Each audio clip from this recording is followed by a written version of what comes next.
Remis au président de la transition, colonel Assimi Goïta, le 27 février dernier, le projet de constitution a été validé par le président mercredi. Le colonel Assimi Goïta présentera le projet de constitution aux forces vives de la nation ce lundi. En attendant, la rédaction vous propose une série de reportages sur le contenu du projet. Les femmes du Mali à l'honneur à la galerie Médina, l'exposition photographique met en lumière la résilience et la bravoure des femmes. En fin de journal, nous ferons un tour à Médine pour voir ces photos. Mesdames, Messieurs, bonjour et bienvenue aux informations. Direction à la Venise malienne où séjourne le Premier ministre Dr Choguel Kokala Maïga depuis jeudi hier. Il a lancé le document de la stratégie de stabilisation des régions du centre et de son plan d'action. Ce document est le fruit d'une démarche inclusive de toutes les populations et de tous les acteurs au développement. Il va servir de cadre de référence pour toutes les interventions de l'État dans cette partie du pays. Le compte rendu est signé Alouseni Touré. Le gouvernement du Mali a tout de suite pris conscience des enjeux.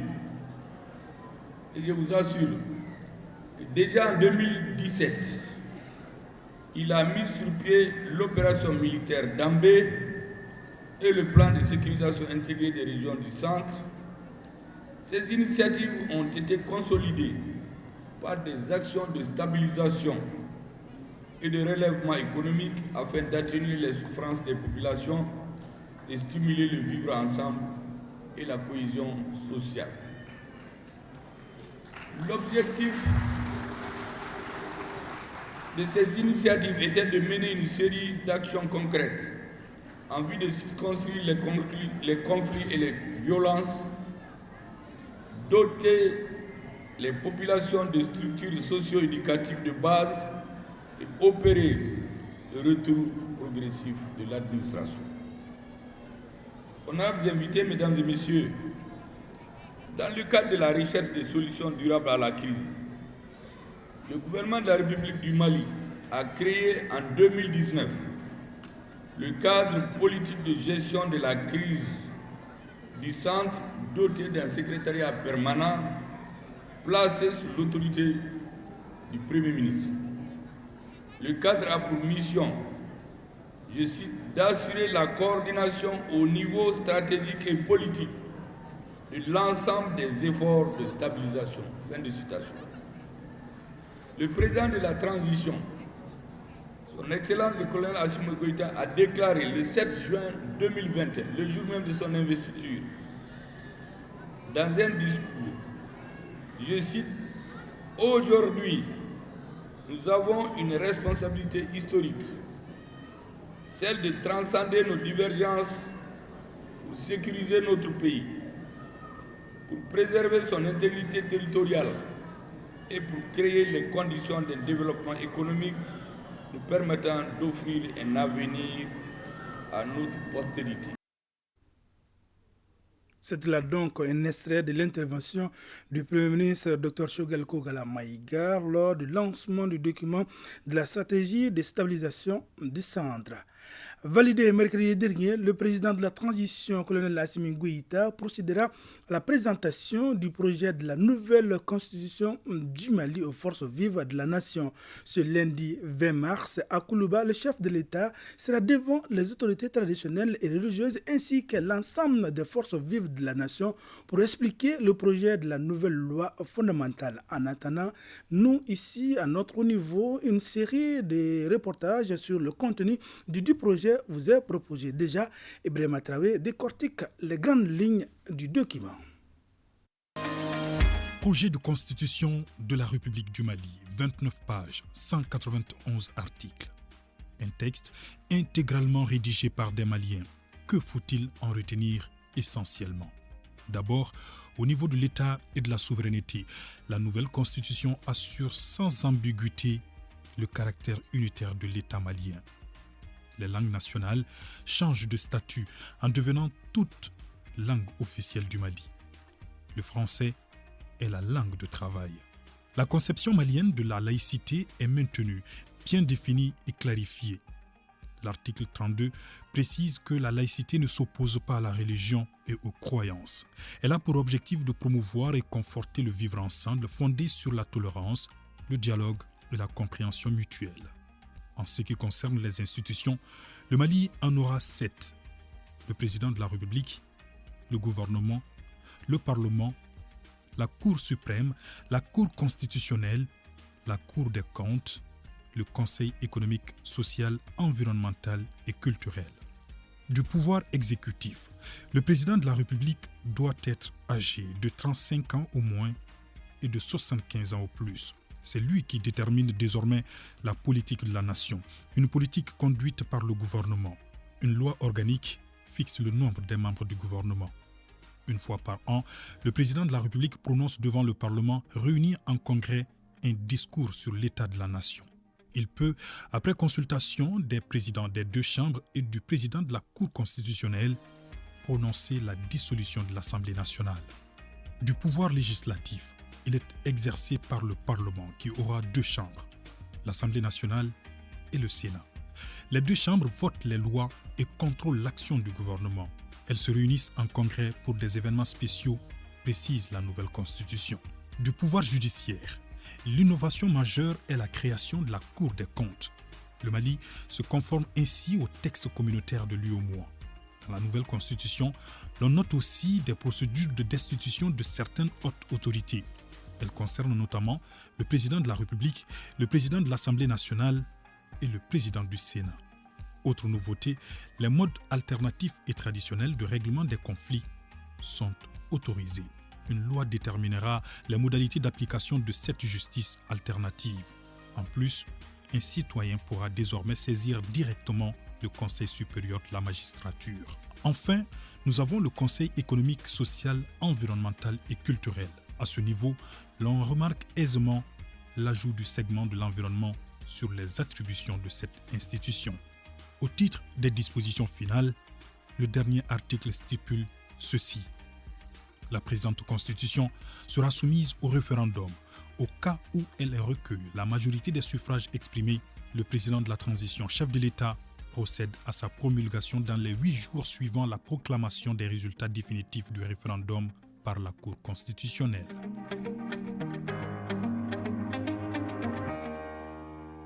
Autre point de l'actualité, 43e anniversaire de la disparition de Abdul Karim Kamara dit Cabral à Kay ainsi qu'à Ségou. Un hommage a été rendu à cet ancien leader étudiantien par l'amicale des anciens militants et sympathisants de l'UNEM. Le point avec Amidou Diallo depuis Ségou et avec Moriba Keïta à Kay.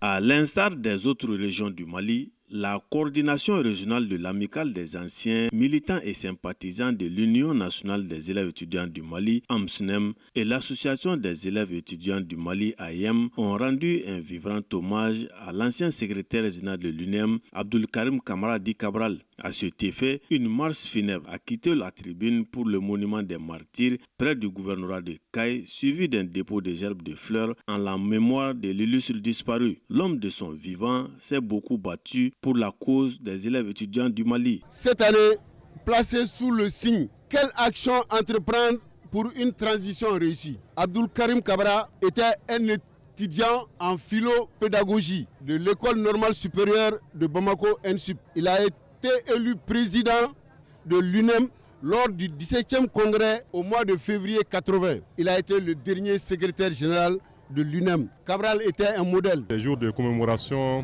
nous rappellent que des gens, des Maliens, des citoyens ont commencé des combats, se sont sacrifiés pour des idéaux. Et nous, aujourd'hui, nous sommes en train de poursuivre ces combats-là. Donc nous avons un devoir de réussir le combat pour, en tout cas, la mémoire de ces illustres qui ont tout fait, qui se sont sacrifiés pour la nation. La marche funèbre, le dépôt de gerbes de fleurs sont entre autres activités qui ont marqué la célébration du 43e anniversaire de la disparition de Abdul Karim Kamara dit Cabral à Ségou. Un anniversaire placé sous le thème « La problématique de la refondation du système éducatif pour une transition réussie ». Cette activité de commémoration d'Abdul Karim Kamara dit Cabral nous permet non seulement de rendre hommage à Cabral, mais aussi une manière de de cultiver l'excellence dans nos espaces scolaires. Le bonheur par le labeur. C'est ça la devise de l'enseignant. Rester correct, studieux, honnête, travailleur. Un accent particulier a été mis sur le leadership de Cabral au cours de cette journée commémorative. Nous souhaitons que M. Cabral reste toujours une référence grâce aux valeurs de l'homme dont il porte le nom. En effet, Cabral était un patriote pétri de valeurs sociales, un étudiant modèle courageux, respectueux et respecté.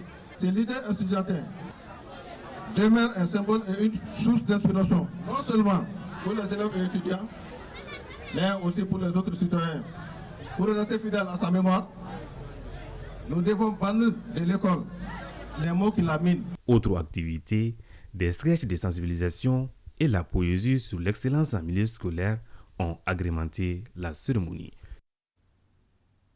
Dans ce journal, il est question de la tournée du Conseil économique, social et culturel à Sikasso et à Mopti. Les délégations ont échangé avec les forces vives sur les différentes préoccupations des différentes localités. Voyons tout ça avec nos reporters Idrissa Keïta à Mopti et Moustapha Doumia à Sikasso. Ils sont représentants des organisations de la société civile, des services techniques, des forces de défense et de sécurité à prendre part à cette rencontre du Conseil économique, social et culturel. Des représentants de l'institution viennent recueillir les attentes et les besoins de la population au titre de l'année 2023. Quand nous remettons le recueil au président de la transition, nous remettons une copie au gouvernement, nous remettons une copie aussi au Conseil national de transition. Bien sûr, dans ce recueil-là, on fait des recommandations fortes. L'article 107 de la Constitution fait que le Conseil est le creuset aussi de la société civile. Les échanges ont porté sur des sujets relatifs à l'agriculture, l'éducation, la santé, l'administration et la sécurité, ainsi que les autres secteurs de la vie socio-économique et culturelle. Dans presque tous les domaines, des avancées ont été enregistrées, mais des besoins persistent et de nouvelles attentes sont formulées. Au cours de la synthèse, on a pu constater qu'il y a eu des améliorations. Il y a certes des problèmes, des insuffisances, mais on voit qu'il y a des améliorations et des suggestions ont été faites. Et je pense qu'avec la synergie et l'engagement de toute la population, et l'année prochaine, on constatera également les mêmes améliorations, voire même des problèmes qui seront vraiment un peu minimisés. Donc mes impressions sont vraiment bonnes. La construction d'une université dans la région de Sikasso, la valorisation des produits locaux et le renforcement des services techniques en personnel sont quelques-unes des préoccupations régionales renouvelées au cours de cette rencontre. Entre les membres du Conseil économique, social et culturel et les forces vives de Mopti, il a été question de l'état des lieux, des attentes, besoins et problèmes de la population recensés en 2022 en vue d'améliorer les rapports de 2023. Ces préoccupations ont trait à l'agriculture, l'élevage et la sécurité, entre autres. Une initiative qui s'inscrit dans le cadre de la synthèse régionale de l'élaboration du recueil annuel 2023. Nous sommes là à Mopti pour effectivement recueillir les préoccupations de la population à travers une participation inclusive de toute la population, faire des recommandations dans ce sens et pour pouvoir orienter le gouvernement et faire des propositions, des solutions par rapport aux problèmes qui sont posés. Tous les problèmes qui ont été indiqués, certains ont connu une réalisation. Et par contre, il y a beaucoup de problèmes qui demeurent encore. Et je crois que là, il y a encore des efforts à fournir. Ces préoccupations formulées feront l'objet d'une session pour adoption au niveau du Conseil économique, social et culturel. Une fois adoptées, ces préoccupations seront remises à qui de droit pour leur mise en œuvre. À Sikasso, une journée de plaidoyer s'est tenue mardi sur la lutte contre les dispositions discriminatoires du cadre législatif actuel et les violences basées sur le genre au Mali. Moussokoro Sereme pour les détails. C'était un espace de redynamisation du mouvement féministe Hirondelle du plaidoyer, initié par le projet VLF Voix et Leadership des femmes, piloté par la FENAFER, Fédération nationale des femmes rurales. À cette rencontre, la vice-présidente nationale de l'organisation est avocate de ses sœurs quant à l'adoption des législations contre les normes et pratiques sociales qui favorisent les violations des droits des femmes et des filles. Selon la loi d'orientation agricole, les femmes et les jeunes plus les personnes avec handicap sont prises pour 15%. sur les terres aménagées. Les problèmes de Sikasso, on n'a pas beaucoup de terres aménagées. Quand nous regardons les statistiques, il y a 73% des femmes au Mali qui sont analphabètes. Donc, et ces textes et ces lois-là sont écrites en français. Et donc, nous avons porté cette semaine d'activité-là à vulgariser la loi électorale, à vulgariser le contenu de la loi 052 en bambara et dans les autres langues locales. Elles sont au total 25 organisations féminines bénéficiaires du projet VLF Moussoya et 71 autres membres de la FENAFER des régions de Sikasso, Bougouni et Koutiala à se mobiliser autour de cette rencontre qui s'inscrit dans le cadre de la commémoration du 8 mars. La promotion des droits des femmes est respectée au Mali à travers beaucoup de décisions politiques et administratives. Le 8 mars de cette année a pris une autre connotation qui va dans le sens de la dynamisation et de la cohésion, de la synergie pour le développement du pays. Ce plaidoyer est ainsi matérialisé par la remise officielle d'une note de manifeste des femmes rurales aux représentants du gouverneur pour une application correcte des textes non discriminatoires en faveur des femmes et des filles. Notons que le projet VLF Moussoya est mis en œuvre par les ONG Sokodevi et CECI grâce à un financement de plus de 11 milliards de francs CFA de Affaires mondiales Canada. Moussokoro Sereme depuis Sikasso. Dafedje événement organisé la 5e édition de la nuit des reconnaissances aux battantes du Mali. Pour cette édition de 2023, elles sont une vingtaine de femmes à recevoir des trophées dans plusieurs domaines, nous dit Suleiman Sidibé. Dafedje événementiel respecte une tradition. En reconnaissant à travers cette nuit des femmes battantes les efforts de certaines femmes qui se battent au quotidien pour le développement de notre pays. Pour cette édition 5, elles sont commerçantes, humanistes et politiques à recevoir des trophées.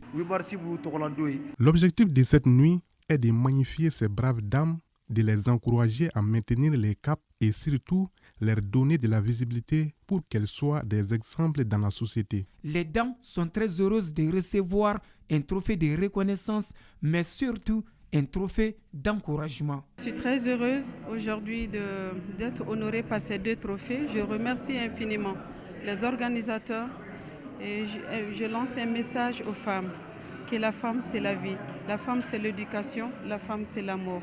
Je suis très émue ce soir vu que j'ai reçu un trophée spécial et là quand même j'ai pas de mots à dire. Sentiment de joie. Étant donné que la femme malienne se bat tous les jours. On se bat tous les jours, rare de fois que les gens aient la connaissance et puis la reconnaissance de nous. À l'instar des autres groupements, l'ONG Mali Développement, en partenariat avec l'association Tous à l'école au Mali, a célébré samedi dernier, le 8 mars, Journée internationale des droits des femmes.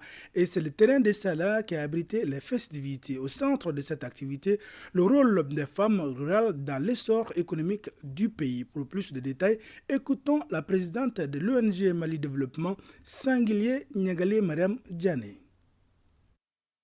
Nous magnifions la femme dans le cadre de la journée internationale dédiée à elle. Cette occasion nous offre l'opportunité de se retrouver à Salah cet après-midi pour partager cet instant solennel avec les braves populations de cette contrée. Cohésion sociale et la réconciliation au Mali collaborent parfaitement avec celui de l'ONG Mali Développement et Talem. L'implication des femmes rurales dans le développement économique du Mali. Cela démontre à suffisance toute la bravoure que les femmes rurales attachent au pays. Tout ce qu'elles entreprennent, c'est pour le développement du Mali, notre belle nation. Pour le rayonnement du Mali dans le concert des nations. À la galerie Médina, les femmes sont à l'honneur, cela à travers 2 expositions photographiques.